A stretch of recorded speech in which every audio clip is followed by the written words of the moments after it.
To this day, Gabriel can't explain exactly what happened that night. He never saw the old man, the sack, or heard those footsteps again. But the fear stayed. It stayed in his memory, his heart, and every suspicious glance when he walks the streets after dark. He knows it wasn't a dream, wasn't made up. It just happened, and stopped suddenly, just like it started. There's no explanation, no clear reason. Just that constant fear of that thing he calls the old man with the sack, which somehow still lurks, silently waiting for another child who doesn't want to go to bed early. Gabriel was always a curious kid, the kind who didn't listen when his parents told him to come inside early or stop playing outside after dark. One night, he stayed out way later than usual, playing alone near the empty streets of his neighborhood. It was already past 10 p.m., and the streetlights flickered weakly, casting long shadows on the pavement. His parents warned him about the old man with the sack, a creepy figure everyone in the neighborhood whispered about to scare kids into obedience. But Gabriel never really believed it until that night. As he was about to head back home, Gabriel felt like he was being watched. The air got colder suddenly, and the usual sounds of crickets and distant dogs faded away. Then, he saw something moving in the corner of his eye.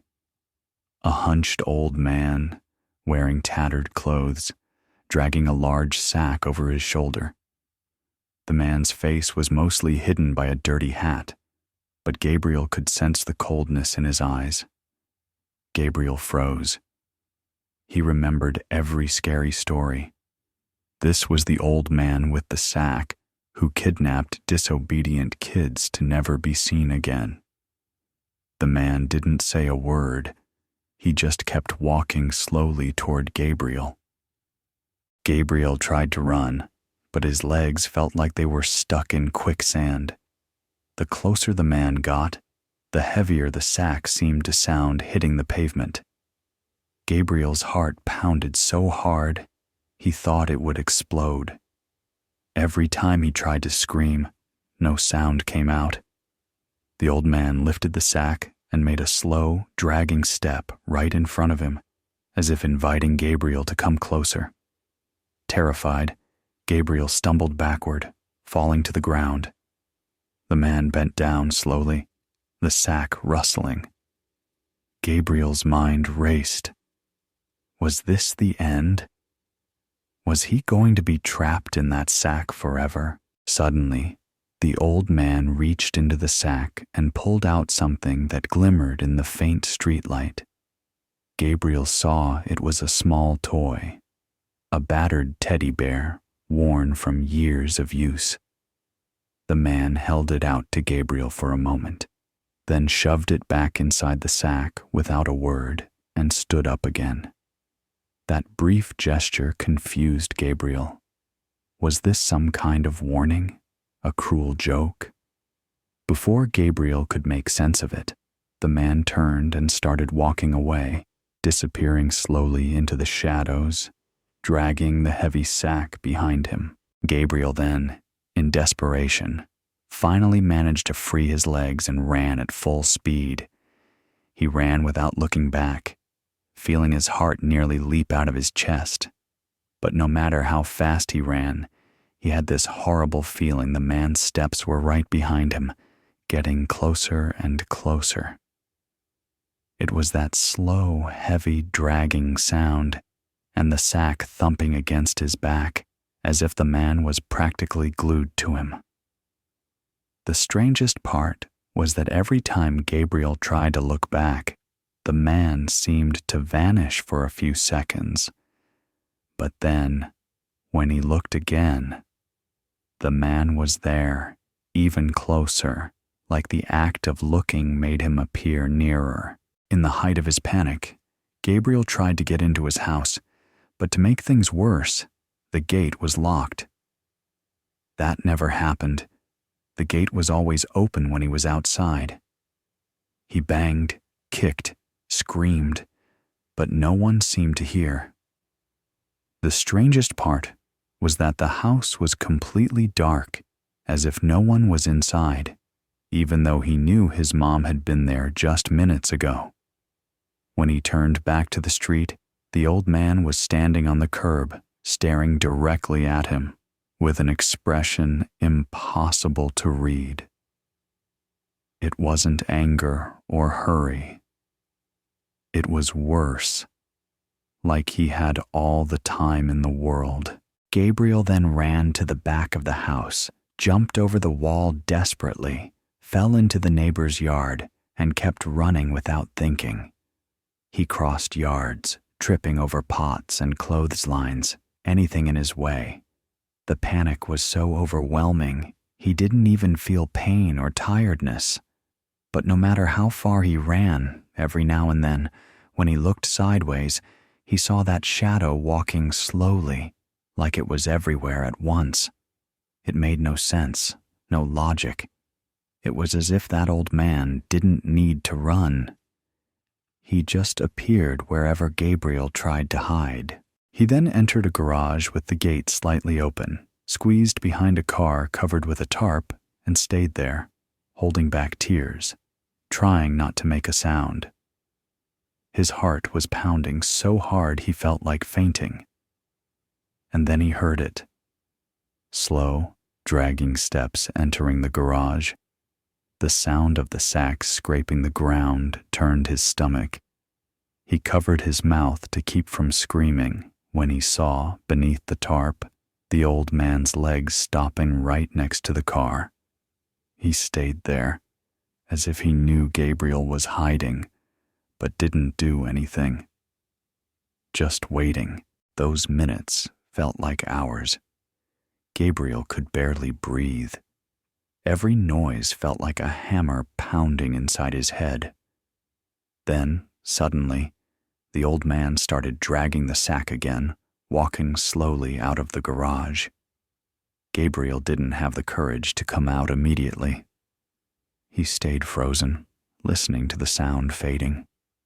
But just before disappearing, the man stopped at the garage exit and dropped something on the ground.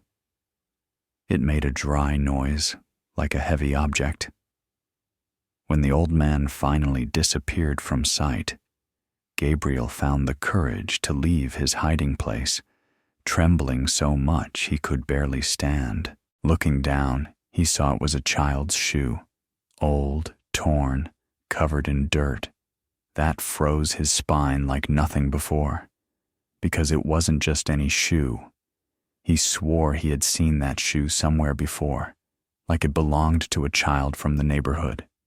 At that moment, he had no choice.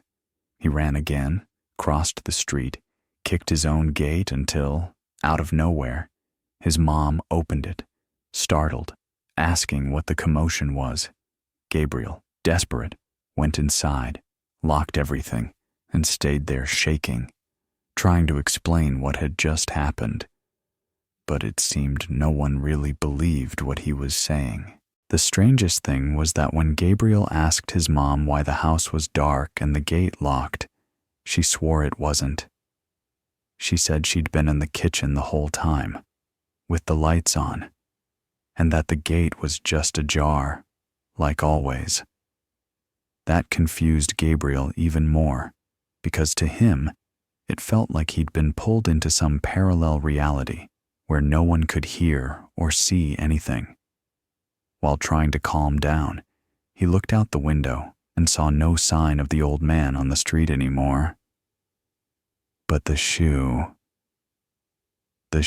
hadn't disappeared. It was still lying in the middle of the sidewalk, like a reminder that it all really happened. For the rest of the night, Gabriel clung to his mom, following her around the house, not daring to be alone for a second. Every noise, every shadow made him jump in fright. And it wasn't just that. Later, when his mom went to pick up some clothes in the backyard, she found something that froze both their spines, a piece of old, dirty cloth that looked like part of the sack the old man carried. It was stuck on the back gate, like it had torn there in a hurry. From that moment on, they understood that this wasn't just imagination. After that, Gabriel almost stopped going out alone. He spent days staring at that piece of cloth as if it was some kind of warning. And the strangest thing was that the next day, rumors started spreading that a kid from the street behind theirs had gone missing. Nobody really knew what happened, but neighbors whispered that the child had been seen playing outside alone until late. When Gabriel heard this, a cold shiver ran through his whole body, because at the same time, he remembered that moving sack and the shoe on the sidewalk. He tried to tell the neighbors what he'd seen, but as always, some didn't believe him, laughed it off, said it was just a kid's imagination, made up stories to scare others. But those who lived there a long time just lowered their heads and avoided talking about it. Gabriel realized that, actually, everyone knew.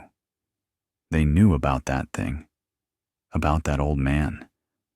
They just preferred to pretend they didn't, as if that somehow kept him from showing up again.